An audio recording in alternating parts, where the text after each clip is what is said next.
Salvador Felipe Jacinto Dalí Domenech nace en Figueras el 11 de mayo de 1904. Fue un pintor, escultor, grabador, escenógrafo y escritor español, considerado uno de los máximos representantes del surrealismo figurativo, aunque en realidad adaptó los postulados de Breton a sus propias ideas que se encontraban influidas por Sigmund Freud y la idea del inconsciente, método que denominó paranoico crítico, que se basaba en despojar a sus temas de detalles accesorios mediante lo que llamó putrefacción. Durante sus años de juventud, Dalí asistió a la Real Academia de Bellas Artes de San Fernando de Madrid y vivió en la residencia de estudiantes, donde entabló amistad con un grupo de jóvenes que con el tiempo se convertirían en destacadas personalidades, tanto intelectuales como artísticas. Entre ellos, Luis Buñuel, Federico García Lorca, Pedro Garfias, Eugenio Montes, Pepín Bello, entre muchos otros. De esta época datan sus primeros estudios aislados sobre el Quijote. Uno de ellos fue realizado en 1925 y sería publicado 2 años más tarde para ilustrar el artículo de una renacenza clásica, el Cinédit de Mistral, escrito por Pierre Roquet, que aparece en el número 10 de la Nueva Revista, publicación dirigida por Josep Maria Junoy, que se imprimía en la librería Verdaguer, establecimiento propiedad del tío de Dalí, Anselmo Domenech. El dibujo fue publicado en octubre de 1927 y es una composición rápida en la que el ingenioso hidalgo pasea junto a su escudero. Tras su expulsión del movimiento surrealista, Dalí desplegó una intensa actividad en los Estados Unidos entre los años de 1940 y 1948 y evolucionó hacia el misticismo. Su personalidad la convirtió en una extensión de su arte, por lo que fue muy famoso y controversial más allá de su quehacer plástico. Como menciona Consuelo Ciscar Casblán en el catálogo de la exposición de Dalí al Quijote, realizado en el Instituto Valenciano de Arte Moderno en 2005, una regla que Dalí mantenía con verdadera lealtad era la de no aceptar ideas e imágenes en sus pinturas que pudieran dar lugar a una experiencia racional. Su fe en el poder de la libre asociación de ideas, en la omnipresencia de los sueños y en la influencia del azar, era considerada por el artista como un instrumento para hacer nuevos descubrimientos. En definitiva, un medio para un fin. Además, había declarado que no tenía ningún interés en los valores estéticos o estrictamente pictóricos de sus cuadros, y que no perseguía otro fin que representar la irracionalidad por medio de imágenes visuales. Se trataba de un método espontáneo de conocimiento irracional de la realidad, basado en la objetivación sistemática de asociaciones e interpretaciones delirantes. Volcado en estos parámetros de creación, atento a las técnicas del método paranoico crítico que ideó, transformaba la realidad, transcribiendo las imágenes de sus sueños. Dalí fue conocido por sus impactantes y oníricas imágenes surrealistas, fuertemente influidas por el arte renacentista y alimentado por elementos icónicos e innovaciones plásticas de sus contemporáneos que solía reinterpretar y magnificar desde sus postulados. Abordó no solo la pintura, sino también el cine, la escultura y la fotografía. Su estrategia de crear una imagen marcadamente narcisista y megalómana le otorgó una constante atención del público, así como la de otros artistas. Sin embargo, a pesar de su característica personalidad, nunca tuvo impedimento para trabajar de manera colaborativa con otros artistas, con los que compartió preceptos y los que alimentaron sus propuestas. El ingenioso hidalgo Don Quijote de la Mancha fue un tema recurrente en Dalí. Algunos de sus biógrafos y críticos han coincidido en que se identificaba en la locura y genialidad del personaje, y que inclusive se apropió del mismo, dotándolo en cada una de sus ilustraciones de un ápice de su personalidad. Consuelo Ciscar comenta que inclusive su amada Gala se ve reflejada en Dulcinea, y en el terrenal Sancho que lo mantenía en cordura cuando la locura más lo amenazaba. Si bien el tema es repetitivo a lo largo de la historia plástica de Dalí, 3 son las principales colecciones de ilustraciones del personaje cervantista: las realizadas en 1946 para Random House, las que hizo en 1957 para Joseph Foret y las realizadas en 1927. Todas estas destacan por haber sido realizadas de manera serial con un propósito definido, pues en realidad la imagen quijotesca aparecerá de manera continua en el artista hasta fechas muy cercanas a sus últimos días. Según escribe Víctor Fernández Puertas en el mismo catálogo de la Exposición Valenciana, Dalí adoptó a Don Quijote, uno de sus principales sellos, en dedicatorias y autógrafos, aparte del tema de algunas ediciones de obra gráfica. Para ello, emplea la espiral que aparece en las ilustraciones de 1945. Pocos artistas habían sido más generosos con sus admiradores como Salvador Dalí, siempre dispuesto a atender las súplicas de la molesta dedicatorias. Si bien es cierto que se esmeraba algo más cuando se trataba de un autógrafo destinado a un amigo o algún cliente importante. Desde mediados de los 40 y casi hasta finales de los 70, Dalí dibujó varios centenares de Quijotes y esporádicamente algún Sancho. En el Museo Iconográfico del Quijote contamos con una de estas magníficas dedicatorias, la cual cuenta con un poco de dedicación extra para estar trazado en 2 tintas y peculiar por haberse realizado en un papel membretado del taller Dalí. Por desgracia, el paso del tiempo lo ha decolorado, pero sigue siendo una de las piezas más buscadas por nuestro público. En El Quijote ilustrado por Dalí en 1945, las ilustraciones se centran en la primera parte de la novela cervantina. Esta serie se crea a partir del encargo de Random House para la colección The Illustrated Modern Library, que continuaba una línea marcada por las ilustraciones para textos de Cellini, Shakespeare y Sandoz. Este trabajo pertenece, por lo tanto, al momento de su estancia en los Estados Unidos de Norteamérica. La lectura de Don Quijote está presente en la contraportada de la obra, con una imagen doble del hidalgo que lee a la luz de la vela. Para esta edición, que vio la luz en 1946, Dalí realizó 10 acuarelas y 30 dibujos a la tinta china.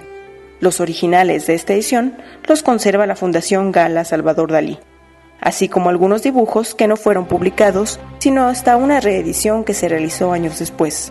Una reproducción para bibliófilos de esta edición de Random House se realizó en Buenos Aires por la editorial MC, con un tiraje limitado a 340 piezas que contenía en cada ejemplar una suite con 10 láminas en color impresas fuera del texto, 5 pruebas de los sucesivos estados de una de las láminas en color y 20 hojas con la reproducción de los 30 dibujos a pluma originales de Dalí, todo fuera de texto.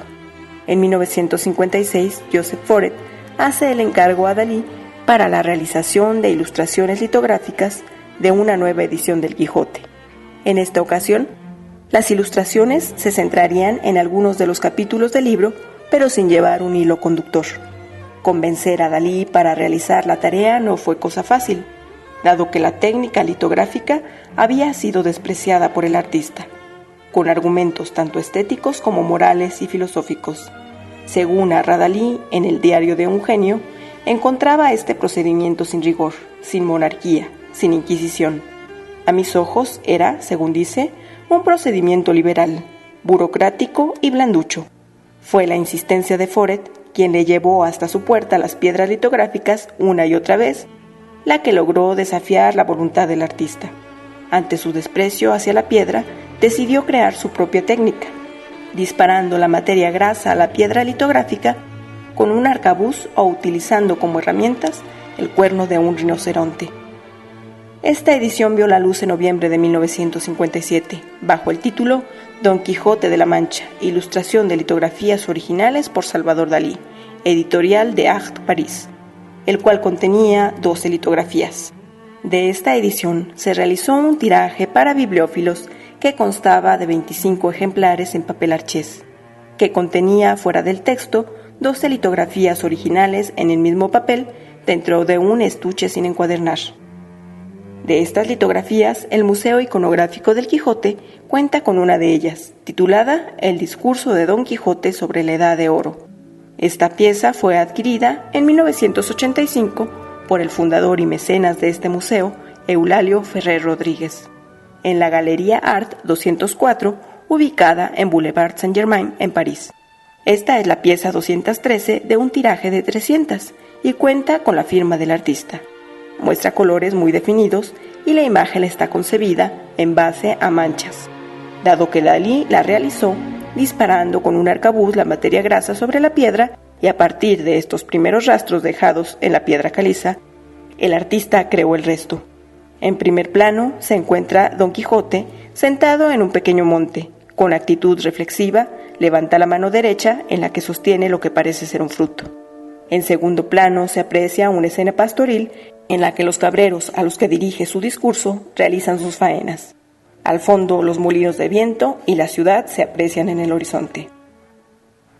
En 1965 se realiza una edición a cargo de Aldo Plasi, quien comisionó a Dalí para hacer una nueva ilustración de la novela de Cervantes, para una edición que incluyó nuevas acuarelas, que se sumaron a algunas de las publicadas por Random House New York en 1946 y por Joseph Foret en 1957.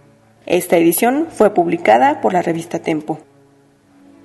Un grabado más sobre el tema quijotesco creado por Dalí aparece en una serie editada en 1968, en la serie Cinco Españoles Inmortales, mientras que un Cervantes daliliano se hace presente un año más tarde en la exposición realizada por el Hirman College, bajo el título The Spanish Graphic Art of Salvador Dalí, que tuvo lugar en 1969.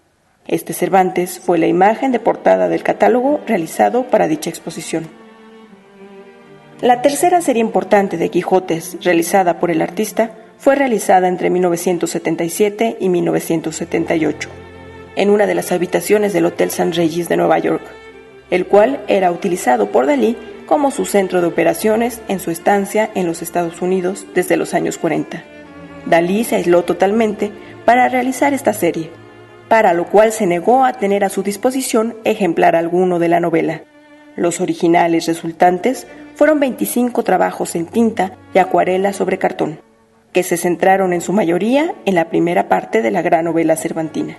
Esta edición no sería publicada en forma de libro, sino hasta 1980-1981, en que Levian Levian de New York publicaron una serie de 15 grabados en papel prefirmado, parte de la historia de Don Quijote. Este mismo conjunto de imágenes sería publicado de nuevo en una serie de 90 cromos coleccionables en 1995, la cual fue editada por Max Interinc bajo el título Art Chromium Salvador Dalí.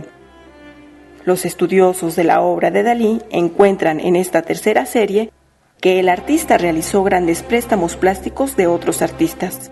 Se reconoce el caballo de Guernica, en referencia del cubismo y el constructivismo. Para esta época, Dalí pasaba por uno de sus mayores momentos de crisis. El Parkinson había comenzado a ser notorio en sus trazos, y la tristeza lo atormentaba tras la búsqueda que emprendía la octogenaria Gala por el amor juvenil. Santiago Salvador, quien escribiera el texto El Quijote desde el siglo XXI, encuentra que esta serie posee un carácter mucho más libre e íntimo, con connotaciones autobiográficas.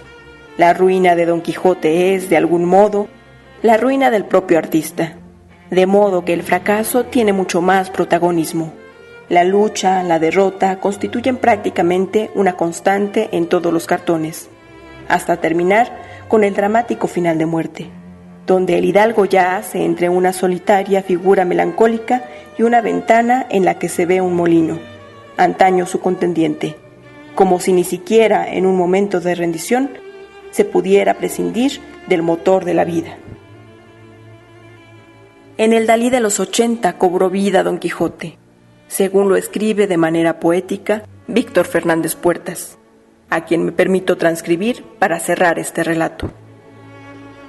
Con la llegada de los 80, Dalí se encierra en sí mismo. Muerta Gala y ya gravemente enfermo, dejó el pintor de existir como hombre y como pintor. Como la criatura cervantina ya no vive en su mundo, sino en el que ha creado a lo largo de su vida. Se refugia en el pasado, y todo ello acaba llevándolo a la muerte en 1989. Todo esto le hizo no saber, como se ha especulado, que su fin fue parecido al de Cervantes, Pese a ser reconocido como uno de los mayores genios de su tiempo, fallece arruinado. En las cuentas corrientes de Dalí ya no había dinero cuando muere. Afortunadamente para él, ya no era Salvador Dalí, sino algo parecido a Don Quijote de la Mancha, aquel que calificó como campeón de las libertades.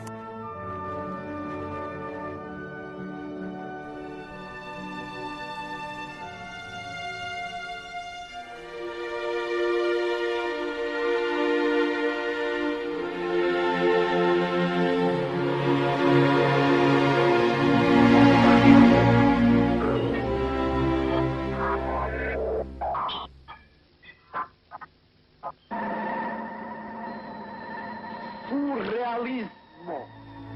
Surrealismo.